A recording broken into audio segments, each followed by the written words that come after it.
So have you ever gone out for a ride on your motorcycle? It's the dead of winter, you layer up, but you check the weather app and you're like, ooh, it's 30 degrees outside.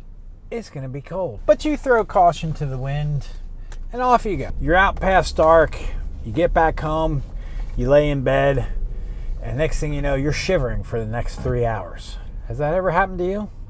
Medical term, I believe, for that is minor hypothermia. Well, what do? How do you fix that?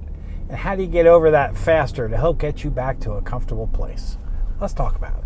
Hi, Yogi Clan. Welcome back to Yogi Cycle Service. If you are new here, I thank you for joining. If you like what you see, I ask you to give me a thumbs up and stop by and check out some of my other videos. If you continue to like what you see, I ask you to go ahead and mash that subscribe button. Give me a subscribe. If you got anything you want to add to this, by all means, please post it up in the comments section below and let's talk about it. This thought came to mind probably about 2 months ago. I went for a ride down to a different part of our state here, and I left about 5 o'clock at night. Now, this is the week before Thanksgiving. Pretty much as soon as I got on the road, it started getting dark. When I left, it was 48 degrees. When I arrived 2.5 hours later, it was about 40 degrees. I stayed at this bike night for about 2 hours, give or take. Hopped back on the bike at 10 o'clock, started rocketing back home. When I left at 10 o'clock, it was about 38 degrees. When I arrived back home, it was about 35 degrees.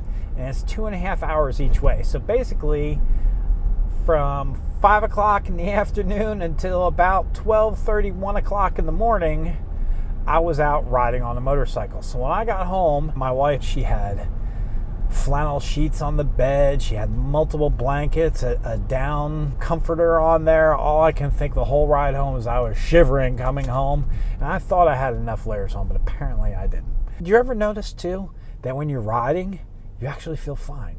But then when you stop moving, that's when the shivering starts. Why is that? I don't get it. It's more cold when you're moving. Why wouldn't you be shivering when you're moving instead of standing still? Anyways, I hopped in my bed, and let me tell you, from 1:30 in the morning until about 4 o'clock in the morning, I didn't sleep because I laid there shivering. Now, I thought, yeah, I could take a bath, but I really didn't want to get out from underneath those blankets and those flannel sheets. It felt really comfortable. I was just really very, very frozen. I had to make sure, like, my thigh, I'm going to tell you the way it is. I sleep in my underwear, right? So when my two thighs touched together, it was like smacking two frozen turkeys together. It was cold. So I had to sleep, on my side with my legs spread. I just could not get heat. I just couldn't get any heat. So I had what I would think would be called mild hypothermia. So what is mild hypothermia? The sources that I looked up didn't really describe mild hypothermia. It falls under the category of hypothermia. So hypothermia, what are some of the symptoms of it? 1, shivering. 2, slurred speech or mumbling. Maybe I have hypothermia now.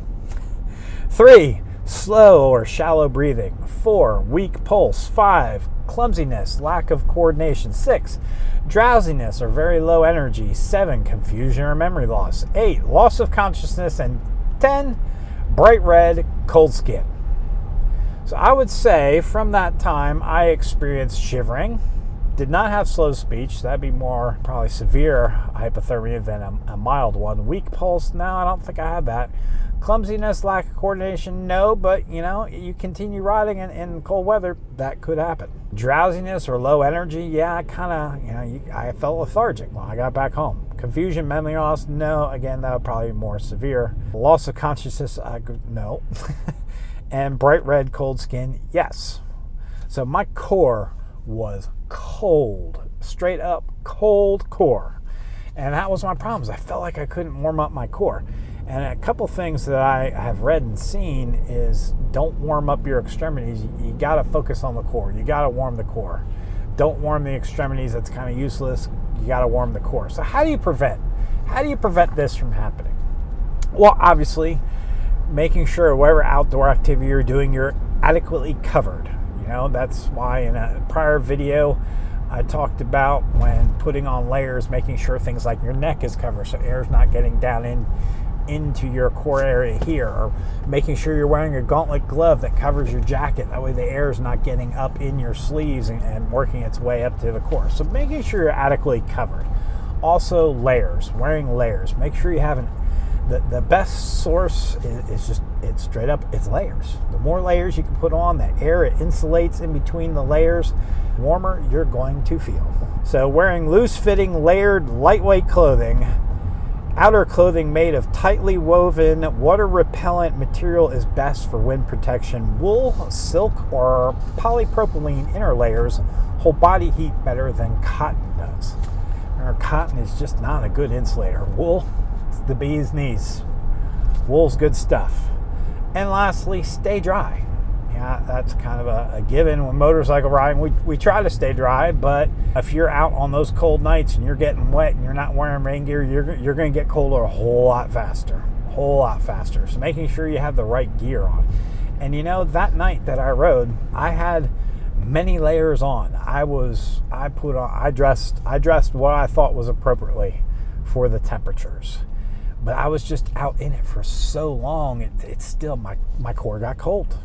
So how do you treat? And really this treatment goes the same for severe or mild hypothermia. One of the first things I saw, which was kind of anti what my thought was, my thought is, yeah, man, the first thing I'm going to do when I get home is hop in a hot shower and take a warm shower. Well, I didn't do that night because, let's face it, I just wanted to keep on as much clothes as I could. I didn't want to take it off and have to worry about getting in the shower and the shower warm. I was like, heck with that. I just getting under those flannel sheets. Now, it does say for hypothermia, one of the things that WebMD said is do not put a person in a hot bath. Now, I think that would be not necessarily for mild hypothermia. I think it would be for like straight up hypothermia.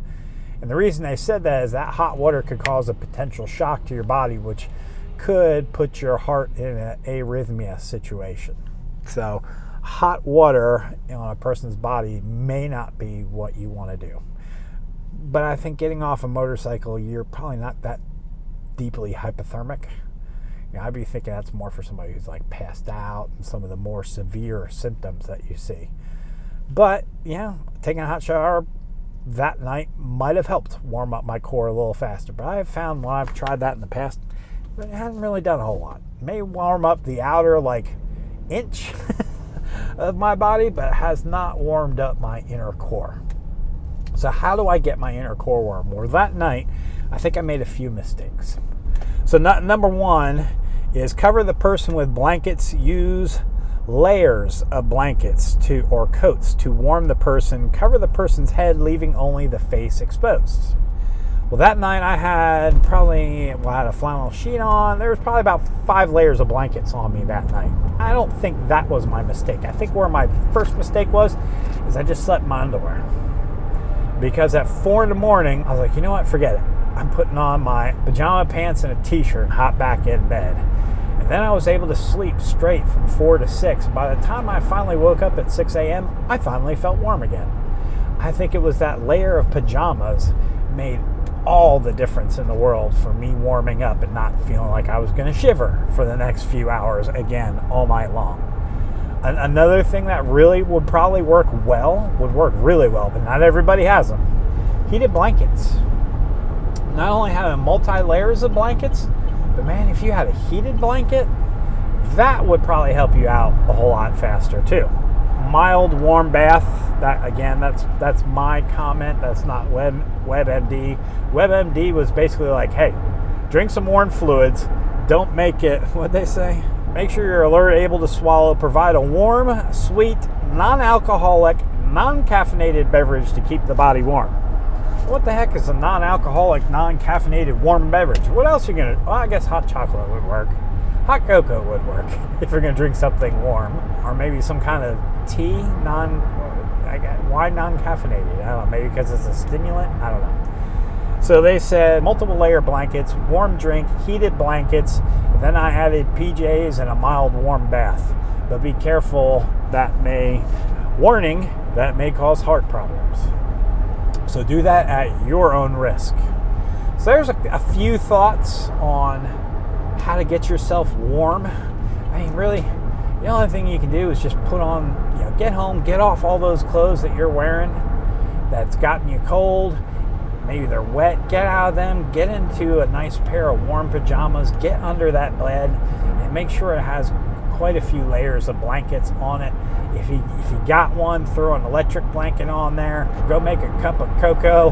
Maybe some warm soup to warm you up, to get a little bit of warm broth in there. But that's really all you can do. You just gotta wait for your core to, just like your core got cold over time, it's gonna take time to warm that core back up. The best thing you can do is prevent that from coming on. But I can count probably at least half dozen times where I've gotten home from winter motorcycle rides over the past 30 years where I've been hypothermic. And no matter what I did to try to prevent it, sometimes when you're just out riding all day, no matter how many layers you got on, unless you got heated gear that's going to heat you and help your body, because that's how you get hypothermic.